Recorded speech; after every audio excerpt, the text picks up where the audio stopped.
समाजात घडणाऱ्या घटना पाहण्यासाठी निर्भीड निष्पक्ष चॅनल म्हणजे संपादक संजय कारंडे यांचं Ajinkyatara news channel. Ajinkyatara news चॅनलला लाईक करा, शेअर करा, सबस्क्राईब करा आणि कमेंटही करा. सूर्याला फोन करा, सूर्याला फोन करा, सूर्याजी का नगरावर असला गेला तीन बघ.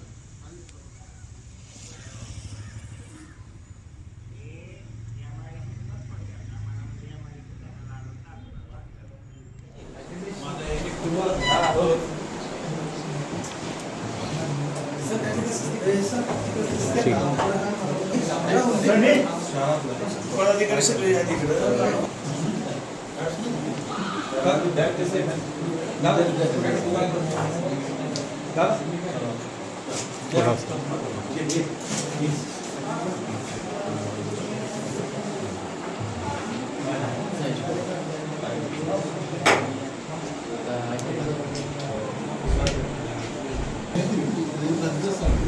ये ना तू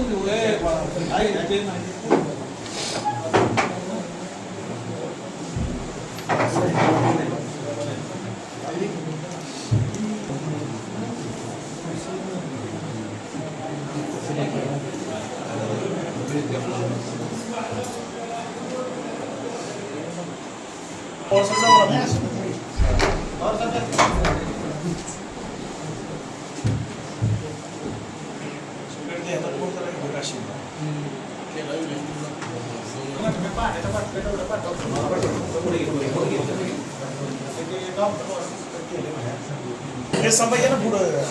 अरे तुम्ही काय हात मारायला होताय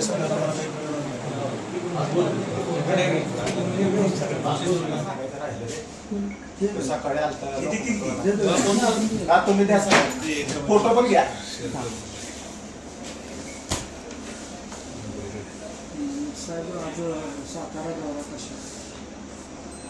सातारा दौरा ज्या पदाधिकारी निवडी झाल्या त्या कशा पद्धती आणि कोणकोणत्या विभागात निवड झाली? आत्ता हा जो सातारा दौरा आहे तर त्याच्यामध्ये मी आणि हे साताऱ्यासाठी संपर्क अध्यक्ष म्हणून आलेलो आहे.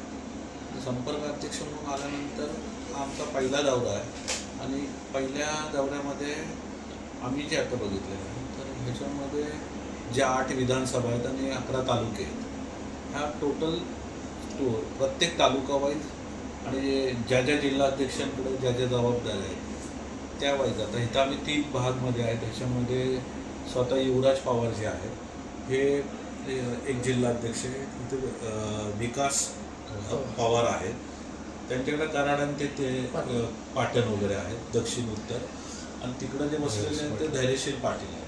ते 3 जिल्हाध्यक्ष ते तीन भागामध्ये विभागले गेले. तर त्यांच्याकडे असलेले तालुके आणि त्या तालुक्यामध्ये असलेली संघटनात्मक परिस्थिती ही आता आम्ही पहिल्या ह्याच्यामध्ये जाणून घेतली. त्याचा पूर्ण आढावा घेतलेला आहे आणि संघटना ही गाव पातळीपर्यंत कशी जाईल, म्हणजे पक्ष संघटना गाव पातळीपर्यंत कशी जाईल ह्याच्यासाठीचे प्रयत्न आम्ही करतो आहे. आणि ह्याच्यामध्ये आम्ही जे सांगितलेलं आहे ॲटलिस्ट आपण पंचायत समितीचे गण, जिल्हा परिषदेचे गण, ह्याच्यामध्ये असलेली गावं आणि गाव तिथं पाटी आणि गाव तिथं महाराष्ट्र सैनिक हे येणाऱ्या काळामध्ये असला पाहिजे. तर त्याच्यासाठीचे हे आजपासूनचे प्रयत्न चालू आहेत आणि 11च्या 11 तालुक्यामध्ये आम्ही पोहोचणार, तालुक्याचे आढावे घेणार. आता ते इथे येऊन आम्ही शहरामध्ये येऊन आढावा घेतो आहे. ते येणाऱ्या काळामध्ये त्या त्या तालुक्यांमध्ये जाऊन तिथली संघटनात्मक आढावा घेणार. त्याच्यामध्ये जिथं जिथं शक्य आहे, बरोबर आहे, तिथं जिथं आहेत ती लोक कामाला लावणं, जिथं नियुक्त्या नाही आहेत, जिथं जागा रिकाम्या आहेत तर बऱ्यापैकी सगळ्या तालुका अध्यक्ष उपजिल्हाध्यक्ष इथं आहेत. जे आहेत ते ॲक्टिव्ह आहेत. ॲक्टिव्ह नसतील, काम करणार असतील तर त्यांच्याकडनं कामं करून घेणं, आणि जर काम करणार नसतील आणि नुसतीच पदं घेऊन पक्षवाढीसाठी अडचण करणार असतील तर अशा लोकांना सुद्धा माननीय राजसाहेबांची परवानगी घेऊन त्यांना बाजूला सरकून नवीन नवीन पदाधिकारी, नवीन चेहरे, नवीन नवीन ह्या जिल्ह्यामधील तरुण की ज्यांच्याकडं खरंच या जिल्ह्यामध्ये सामाजिक काम उभं करायचं आहे, राजसाहेबांच्या विचारांबरोबर ते आहे, असे लोक शोधून आम्ही त्या त्या पदावर देतोयच. आता या विचारच चालू आहे. सर्व गोष्टीला आता उशीर झाला असं वाटतं, कारण जिल्ह्याचं राजकारण तापलेलं आहे. का उशीर झालेला त्याला? इतके वर्ष आम्ही काम करतोयच आहे. बरं, ते करत असताना तुम्ही जर बघितलं तर एकंदरीत राजकीय परिस्थिती बघितली, युती आघाड्या चालू आहेत आणि युती आघाड्यामध्ये जे काय बघतोय ते आपण आता तुम्ही जिल्ह्यामध्ये तुमचा जिल्हा सुद्धा आता सातारा जो आहे जो आम्ही बघतोय तिथली राजकीय परिस्थिती बघता तुमच्या पण लक्षात येईल की सत्ताधाऱ्यांमध्ये सुद्धा हेवे दावेत आणि त्यांच्यामधनं भांडणं झाली. परवा दिवशी तर तो प्रकार जो आहे त्याच्यामध्ये जे सत्ताधारी आहेत ते सुद्धा एकत्र नाही आहेत, त्यांच्यामध्ये टोकाचे आहेत. आणि अशा परिस्थितीमध्ये महाराष्ट्र नवनिर्माण सेना पहिल्यापासून तुम्ही बघितलं 2006 पासून आज 20 वर्ष झाले हा एकटा या महाराष्ट्र पुढे येतोय आणि या सगळ्या युती आघाड्यांमध्ये हे लोक कामं करतायत आणि त्यांच्यामध्ये झालेले गोंधळीत आणि महाराष्ट्राचा काय सातारा जिल्ह्यामध्ये पण लोक बघत असतील ना तर येणाऱ्या काळामध्ये 100% महाराष्ट्र नवनिर्माण सेना माननीय राजसाहेबांना 100% लोक विचारात घेतील. त्याच्याकरता काय लागणार आहे तर संघटना बळकट लागते. आणि परवा दिवशी जे राजसाहेब बोलले की त्याच्यामध्ये त्यांच्या म्हणण्यामध्ये येणारा जो महाराष्ट्र नवनिर्माण सेनेचा प्रमुख काय कार्यक्रम असेल तर ते निवडणूक आहे आणि त्या निवडणुकीसाठी केडर तयार करणं. आता सुद्धा तुम्ही बोलले की महाराष्ट्र नवनिर्माण सेनेचं कुठे काही नाही, लोकप्रतिनिधी बऱ्यापैकी आमदार नाहीत, कोण नाहीत. आता महानगरपालिकेमध्ये मुंबई इतर ठिकाणी काही लोक आलेली आहेत तरी सुद्धा सगळ्यात जास्त कार्यकर्ता कुठल्या पक्षाकडे असेल तो महाराष्ट्र नवनिर्माण सेनेकडे आहे. आणि सगळ्यात तरुण कार्यकर्ता कुठे आहे तो महाराष्ट्र नवनिर्माण सेनेकडे आहे. आणि आमची येणाऱ्या काळामध्ये इथं संघटनात्मक बांधणी झाली आणि संघटना तळागाळापर्यंत पोहोचली तर 100% आम्हाला असं वाटतं की साताऱ्यामध्ये आता जे साताऱ्याचे मी आढावा घेतला, एक दिवस 6 ते 9 पूर्वी मी साताऱ्यात काम केलेलं आहे पण आज सुद्धा 20 वर्ष पक्षाकडे एकही लोकप्रतिनिधी नाही आहे. बऱ्यापैकी निवडणुका पण इथं लढवलेल्या नाही आहेत पण इथला कुठला कार्यकर्ता पक्षापासून आणि माननीय राजसाहेबांच्या विचारापासून गेलेला नाही. 6 पासून काम करणारे लोक आहेत आणि ज्या परिस्थितीमध्ये जे सत्ताधारी आहेत तुमच्याकडे 4-4 मंत्री आहेत तिथं सगळे पक्ष सत्ताधारी आहेत, येता जाता लाल दिव्याच्या गाड्या इथे दिसतायतच आहेत. आणि अशा परिस्थितीमध्ये हा तरुण कार्यकर्ता राजसाहेबांच्या विचाराबरोबर आहे आणि तो लढतोय, तो लढायला मागतोय. आता सुद्धा कार्यकर्त्यांनी हेच सांगितलेलं आहे की आम्हाला गाव पातळीपर्यंत जायचं. येणाऱ्या काळामध्ये आम्ही चांगला संघर्ष उभा करू आणि ह्या जिल्हाध्यक्ष असतील किंवा आम्ही त्रिसूत्री कार्यक्रम ठेवलेला आहे येणाऱ्या काळामध्ये. ते त्रिसूत्री कार्यक्रम म्हणजे काय तर आम्ही ह्याच्यामध्ये त्यागाच्या भूमिकेमधनं काम करणारे राजसाहेबांचे विचार मी लोकांपर्यंत पोहोचणारे तर पदाधिकाऱ्यांनी त्यागी वृत्ती ठेवावी. दुसरं आहे की आपल्याला सेवा केली पाहिजे, लोकांसाठी झटलं पाहिजे तर लोकांची सेवा. आणि तिसरा जो आहे तो संघर्ष आहे. तो येणाऱ्या काळामध्ये आम्हाला तर 20 वर्ष आम्ही संघर्षातनंच काम करतोय पण येणाऱ्या काळामध्ये आमचा संघर्ष आम्ही 4 पटीने पुढे नेऊ आणि लोकांसाठी लोकांच्या विषयावर येणाऱ्या काळामध्ये साताऱ्यामध्ये संघर्ष तुम्हाला उभा राहताना दिसेल. सभासद नोंदणी चांगल्या पद्धतीने 3 जिल्हा अध्यक्षांनी केली परंतु आता 4 मंत्र्यांचं किती कळवण सुरू आहे. 4 मंत्र्यांच्या ह्याच्यामध्ये मनसेचं काहीतरी उठावदार असं दिसायला पाहिजे होतं पण दिसलं नाही, त्याबद्दल काय दिसलं? 4 मंत्री असतील किंवा काय असतील जे आता ह्या जिल्ह्यात जे घडलं या इतक्या येत्या काळात ते अतिशय लज्जास्पद होतं. म्हणजे सत्तेत असलेले पक्ष सत्तेत असलेलेच मंत्री हे आपापसात झगडत आहेत, प्रशासन त्यांच्यावरतीच आधारी करत आहे, त्यांना हाणामारी करत आहे. महाराष्ट्र नवनिर्माण सेना यांनी नेहमी नागरिकांच्या प्रश्नासाठी संघर्ष केला आहे, जनतेसाठी संघर्ष केला आहे. आम्ही प्रश्न मांडतो नागरिकांचे जिल्ह्याचे त्या आपापसातल्या प्रश्नांसाठी भांडत आहेत. त्यामुळे आमची जी काय आज सभासद नोंदणी झालेली आमच्या सगळ्या जिल्हाध्यक्षांनी केलेली अतिशय अप्रतिम झाली आणि त्याचंच रूपांतर हे पुढे येणाऱ्या काळात आमचे पदाधिकारी कसे वाढतील, प्रत्येक आमची जी कुठली रिक्त जागा असेल त्याच्यावरती नवीन माणूस कसा नेमला जाईल आणि जसं आपण सांगितलं गाव तिथे शाखा या पद्धतीने खालपर्यंत पक्ष कसा रुजवता येईल याच्यावरती आमचा भर राहील. आणि आज आलोय उद्या तुम्हाला रिझल्ट दिसायला वेळ लागेल. संघर्ष आमचा 20 वर्षापासून चालू आहे. कदाचित येणाऱ्या निवडणुकांमध्ये आहे मध्ये थोडा कालावधी तो पण आम्ही ह्याचं निश्चित तुम्हाला चांगलं स्वरूप दिसेल. आता जसे दहीशी जागा आहेत तरी रस्त्याचा दहिवडी तेच काम आम्ही तेच सांगतो की आम्ही नागरिकांचे विषय घेऊनच रस्त्यावर उतरतोय. वैयक्तिक कुठल्याही विषयासाठी आम्ही उतरत नाही. जे आता घडलं ते त्यांच्या आपापसातलं राजकारण होतं आणि एकमेकावरचं वर्चस्व त्यांचा होता. आम्ही जे करतोय नागरिकांसाठी आता जर संघर्ष चालू झाला आणि 3 जिल्हाध्यक्षांवर जर दबाव आला किंवा गळचेपी झाली तर तुम्ही त्यांच्या मागे कसं उभं राहता? ते कधीपासून पक्षात काम करतात तुम्ही विचारा. प्रत्येक जण पक्ष स्थापनेपासून आहे तेव्हा प्रचंड जो काय पोलिसांचा असेल, शासनाचा असेल, रोज त्यांनी तिथं बोललेलं आहे, केसेस त्यांच्यावरती झालेल्या आहेत, बरेच अनेक प्रश्न त्यांनी सगळ्याला त्यांनी तोंड दिलेलं आहे. त्यामुळे आज पण 20 वर्ष ती लोक झगडत आली आहेत, तर इथनं पुढे तुम्हाला काय असं वाटतं अजूनही नाही, मध्यंतरीच्या काळात काही भरकटलं गेलं किंवा कुठलं आंदोलन होतं किंवा मी काय? तुम्हाला सांगतो 2 मिनिटात की याच्यामध्ये धैर्यशीलचा विषय काढला. धैर्यशील सातत्याने किती वर्ष आंदोलन करतो, मला तर सगळे व्हिडिओ पाठवतो. नाही, मी युवराज साताऱ्याला दादांचं पण संपर्क आहे, अध्यक्ष नव्हतो. पण काय होतं की आंदोलन करताना त्यांच्यावर पण दबाव. मी तुम्हाला सांगतो की आत्ताच्या सगळ्या बैठका झालेल्या आहेत.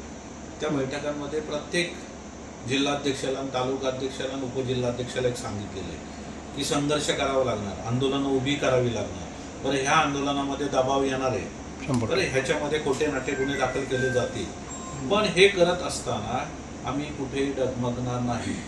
बरोबर, त्यांनी करायचे ते गुन्हे दाखल करू द्या, पण ज्यावेळेस आम्हाला संपर्क अध्यक्ष म्हणून पाठवलंय ना, तर स्थानिक लोकांना पाठीशी उभं राहण्यासाठी पाठवलं. मग इथले ग्रामीण SP असतील, जिल्हाधिकारी असतील, कुठलाही दबाव त्यांनी टाकला तर ह्याच्या पुढं दबाव हा चालणार नाही. सर्वसामान्य इथला जो जिल्ह्यातला शेतकरी आहे, बरं त्याच्यामध्ये तरुण असतील, महिला असतील, पुरुष असतील, कोणी पण असू द्या, जर अन्याय झाला आणि जर त्याच्यामध्ये आंदोलन उभं केलं आणि आंदोलन दाबण्याचा प्रयत्न केला ना, तर महाराष्ट्र नवनिर्माण सेनेच्या पद्धतीने आपण त्याला उत्तर देणार. अनेक मार्ग आहेत, शेवटी कायद्याची पण बंधन आहेत, कायदा आहे, संविधान आहे, तुम्ही कुठल्याही प्रकारे दाबू शकत नाही आंदोलन. ह्याच्यामध्ये त्याच्याकरता कुठलाही विषय असू द्या, आता तुम्ही मंडळी आहे, तुम्ही त्याला वाचा पडणार आहात, कुठलाही विषय असू द्या, त्या विषयाच्या मुळाशी गेलं ना, आणि पूर्ण मुळाशी गेल्यानंतर खरंच प्रशासन चुकीचं आहे का, राज्यकर्ते चुकीचे आहेत का, आणि जर ते राज्यकर्ते चुकीचे असेल, दबाव टाकणार असेल, तर न्याय व्यवस्था सुद्धा आहे, न्यायाला सुद्धा विषय घेऊन जाऊ शकतो आपण. पण जर सर्वसामान्य शेतकऱ्यासाठी, इथल्या ग्रामीण भागातल्या लोकांसाठी जर महाराष्ट्र नवनिर्माण सेनेचे पदाधिकारी आंदोलन करणार असतील आणि तुमच्याकडे सत्ता आहे म्हणून तुम्ही तो दाबणार असतील, तर तुम्हाला तो काळ राहिलेला नाही. समाज माध्यम आहेत, इलेक्ट्रॉनिक मीडिया आहे आणि न्याय व्यवस्था आहे. सगळ्या व्यवस्थेला बरोबर घेऊन येणाऱ्या काळामध्ये आम्ही आंदोलन करणार आणि तुम्हाला ते दिसेल. आणि जर दबाव आणला, कुणी प्रशासनाने दबाव आणला, तर येणाऱ्या काळामध्ये जसं आता काही सक्तीच्या रजेवर गेलेले आहे, तर न्याय व्यवस्थेमध्ये आम्हाला सुद्धा अधिकार आहे, आम्ही सुद्धा सक्तीच्या रजेवर पाठवू, वेळ पडली तर निलंबन करायला लावू, पण विषयाच्या मुळाशी गेल्याशिवाय नाही. उगाचच आंदोलन कुठलंही मिळते करतोय असं होणार नाही. तिथं खरंच भ्रष्टाचार झालेला आहे, तिथं खरंच प्रशासन चुकलेलं आहे, खरंच राज्यकर्ते अडकलेले आहेत, तिथं मात्र आंदोलन होणार. आणि येणाऱ्या काळामध्ये पक्ष तुम्हाला जोमाने उभं राहताना दिसेल. आणि नोंदणी आता सुद्धा या परिस्थितीमध्ये पक्षाची नोंदणी पक्षाचा पदाधिकारी तळमळीने करतोय. याच्यावरनं आमच्या निष्ठा आणि लोकांपर्यंत जे असलेला आमचा जो आहे सेवाभाव, तो तुम्हाला लक्षात आला असेल. तुम्ही मंडळी आम्हाला असेच सहकार्य करत राहा आणि येणाऱ्या काळामध्ये आपण पक्ष पर्याय म्हणून उभं करू. कारण एकंदरीत बघितलेले सगळे पक्ष बघतोय आपण, सत्ताधारी असतील, विरोधी पक्ष असतील, हे कुठल्याही मिनिटाला कोणीही कुणाशी एकमेकांबरोबर जात आहेत आणि निव्वळ महाराष्ट्रामध्ये वेगवेगळ्या पद्धतीने भ्रष्टाचार चालू आहे. आणि तो येणाऱ्या काळामध्ये भ्रष्टाचार महाराष्ट्र नवनिर्माण सेनेच्या माध्यमातून तो आम्ही समाजापुढे आणू. धन्यवाद. सातारा जिल्हा संपर्क प्रमुखपदी नवीन नियुक्त झालेले आपले श्री गणेश सातपुते व श्री रणजित शिरोळे यांच्या मार्गदर्शनाखाली आज सातारा जिल्ह्याची बैठक पार पडली. या बैठकीमध्ये भविष्यात पक्षवाढी संदर्भात काही सूचना, पक्ष संघटनेत होणारे फेरबदल, पक्षात काम करताना समाजाप्रती कसं योगदान द्यावं किंवा ह्या सगळ्या गोष्टींचं एक त्यांच्याकडून मार्गदर्शन मिळायला जिल्ह्यातील बहुसंख्य पदाधिकारी, जवळपास 250-300 पदाधिकारी आज उपस्थित होते. आणि भविष्यात येणाऱ्या काळात आपल्याला पक्ष संघटना गावोगावी कशी मजबूत होईल याची आम्हाला दक्षता घ्यायला सांगितलेली आहे. येत्या काळात आपल्याला जशी आंदोलनं पक्षाची आणि संघटना बांधणी संदर्भातल्या गोष्टी कळतीलच. आता काय नेमकं आजच्या बैठकीत काय झालं? आमच्या सातारा जिल्ह्याला संपर्क अध्यक्ष 7 वर्ष काय कोणी नव्हतं, म्हणून राजसाहेबांनी आम्हाला आता 2 संपर्क अध्यक्ष दिले. आणि आज संपर्क अध्यक्षांनी आमच्या सर्व तालुका अध्यक्ष, तालुका उपाध्यक्ष, उपजिल्हाध्यक्ष, विभाग अध्यक्ष, शहर अध्यक्ष, शाखा अध्यक्षपर्यंत आज सर्वांची त्यांनी मिटिंग घेतली तालुका वाईज. त्या पद्धतीनं त्यांनी मिटिंग घेऊन तालुकाध्यक्षाचं काय काम आहे, तालुका उपाध्यक्षाचं काय काम आहे, उपजिल्हाध्यक्षानं काय केलं पाहिजे, जिल्हाध्यक्षानं काय केलं पाहिजे, किंवा नुसता गण हाच पाहून नाही चालणार, तर गावापर्यंत पोहोचलं कसं पाहिजे, अशा पद्धतीनं सर्व आम्हाला सूचना केलेल्या आहेत.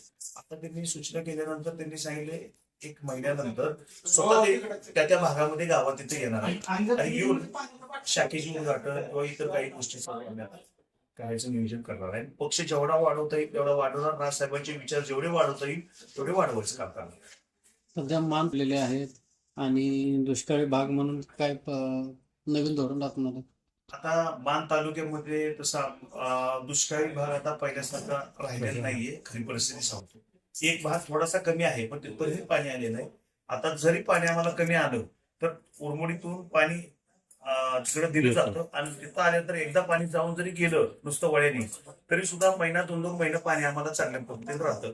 आता विषय आला संघर्षाचा, रस्ते म्हणा काय म्हणा त्याबाबत जरा चुकीचं चालतं, पण ते काय आम्ही आमच्या पद्धतीनं लोकशाही मार्गानं आंदोलन करून जेवढं आम्हाला चांगल्या पद्धतीनं काम करता येईल तेवढं आम्ही करत असतो.